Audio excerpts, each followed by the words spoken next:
Welcome to Basic Brewing Video. I'm James Spencer. I'm Steve Wilkes. Steve Wilkes, also of Owner of Steve's Brew Shop. Steve's Brew Shop in Fayetteville, Arkansas. Got to get the plug out there. Fine purveyor of all the ingredients needed for beer, wine, cheese, and things we shouldn't sell. No, I'm kidding. Mountain Dew. Whatever they do with the ingredients They do, after they we leave don't your care. shop, there you go. That's right. Legal disclaimer. Yes. Welcome to 2017. We're starting off dark this year, beer-wise. We got a porter going. Yep. I've been brewing a lot of session beers with the weird, the rye and all that stuff, and so I thought I'd get back on kind of a more normal track and do a split batch porter. So let's get into the base beer recipe. I started out with 10 pounds, and you'll have to see the metric equivalents down below. 10 pounds of two-row, 8 ounces of 120 Lovibond Crystal, 8 ounces of chocolate malt, and 8 ounces of black patent. And I did brew in a bag, and I used the Warthog EBC 130 brewing controller that Desiree and Dave of High Gravity in Tulsa gave to use. And boy, that was handy. Yeah, no kidding. But I bittered with 1 ounce or 28 grams of Fuggles at 60 minutes, and then ended up with 1 ounce or 28 grams of Fuggles at 5 minutes to finish it out. And I used the American ale yeast. I used a US-05 to ferment rather than. This is kind of a leftover ingredient beer. I just, I looked at what I had in my buckets and in my fridge and all that, and said, what have I got? What can I make? And so that's what I did. It started out at 1055 and wound up at 1012, a 5-gallon batch or 19 liters. So 5.7% alcohol. So we're back up in the moderate gravity range. So shall we? Oh, and and we're drinking fancy today. Well, these are crystal, as they say around here.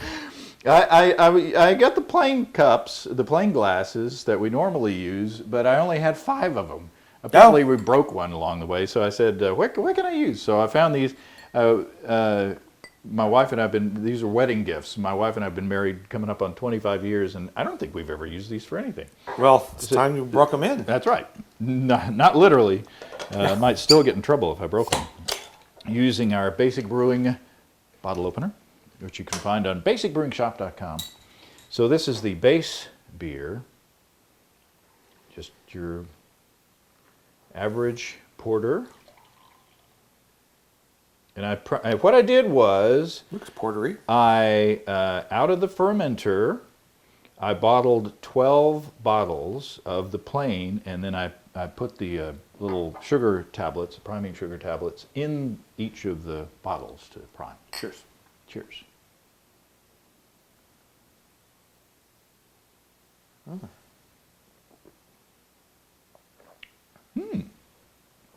That's a porter. That's a tasty little beverage. Yeah, that's nice. Very nice.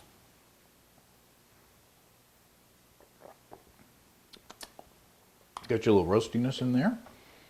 Chocolatey? It's chocolatey, roasty. It's got a substantial mouthfeel thanks to the crystal malt, I think. This is a beer that you could go work the London freight. Be a porter. Be a porter. Mm-hmm. Meant for the porters. Well, that's really good. That's a tasty beer. Clean, very clean, very very nice. It's maybe not as estery or fruity as if I'd used like an English ale yeast, but I don't think I miss it. No. All right. That's good. Okay, what's so next? not leaving well enough alone, the rest of the batch I split into 2 Mr. Beer little plastic keg fermenters, and in the part that I'm about to serve, I put 5.3 ounces or 150 grams of toasted coconut flakes. All right. Ooh, I like that. So I like coconut. I put that. I took a grain sock. Yeah. And I sanitized it. I soaked it in an iodophor solution for a couple minutes, and then I squeezed that out, and then I put the toasted coconut in there, It was a little muslin bag or a nylon bag? It's Just curious. it's a cloth. The muslin. Okay. I guess it's muslin. It's the Yeah. cotton probably. But so I let that soak in there for like a week and a half or 2 weeks.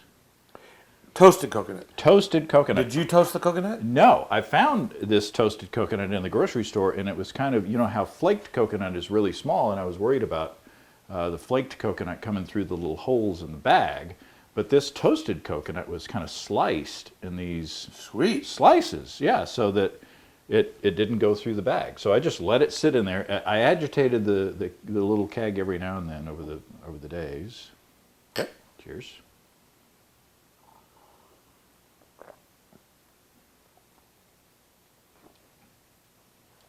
I like that. That's like a little Mounds bar. You know, you're right.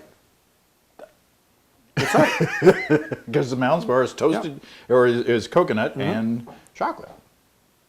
Almond Joy's got nuts. Mounds don't. I like this better than the base.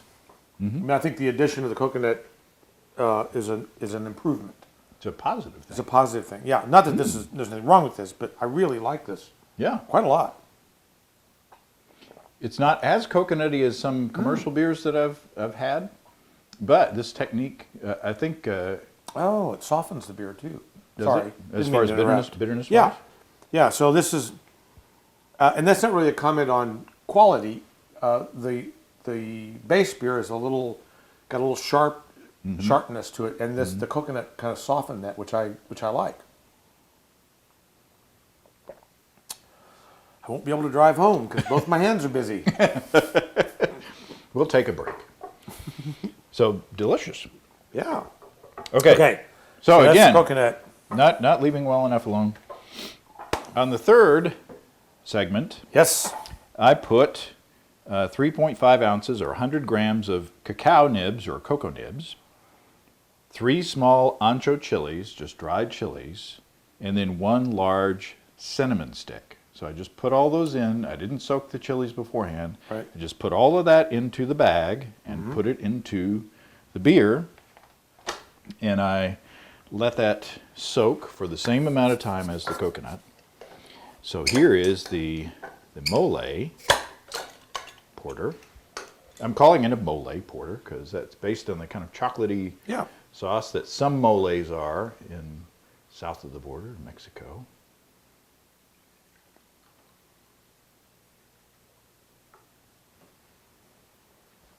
So now, Okay. the third version of the split porter.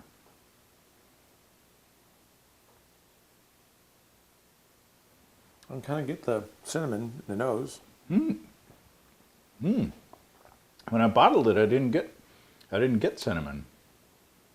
Ooh, boy, I do. I mean, that chili's really come through.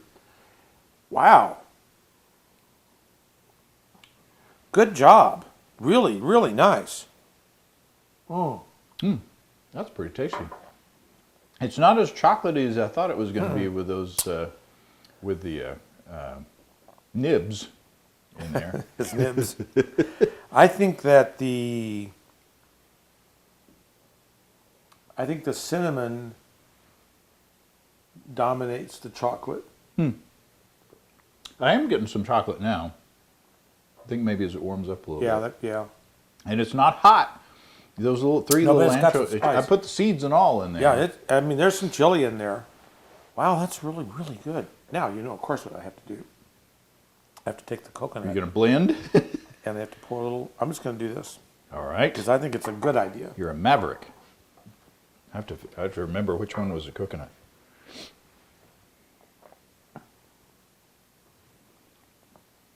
It's really good. Is that good? Yeah, it's good. Not that it wasn't good before, but it's really, really good. I'm going to keep them separate. Going to keep them separated. Can I taste yours? Yeah, sure. My cold sore is almost healed up. I got a salve for that little thing I got on my lip. It'll be okay.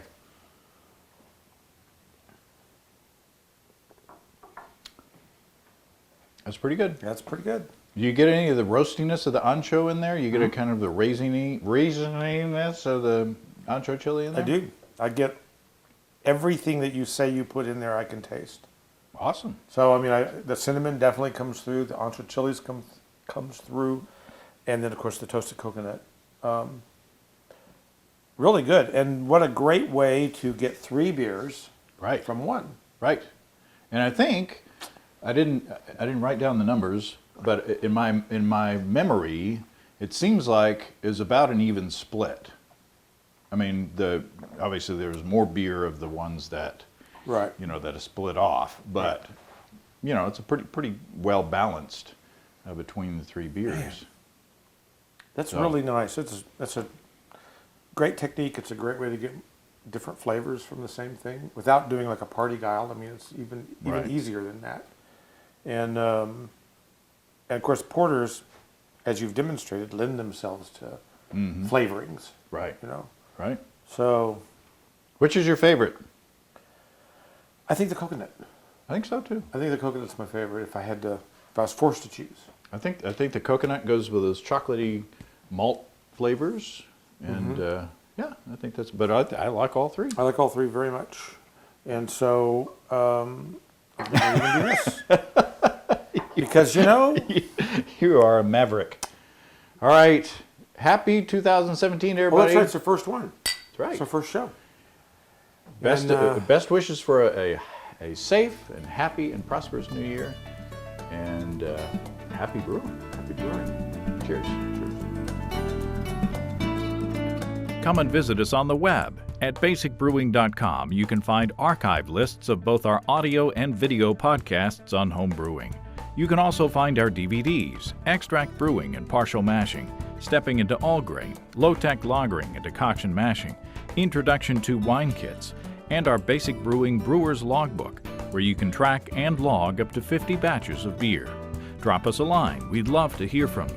Write to James at basicbrewing.com, Steve at basicbrewing.com, or just use the contact form on basicbrewing.com.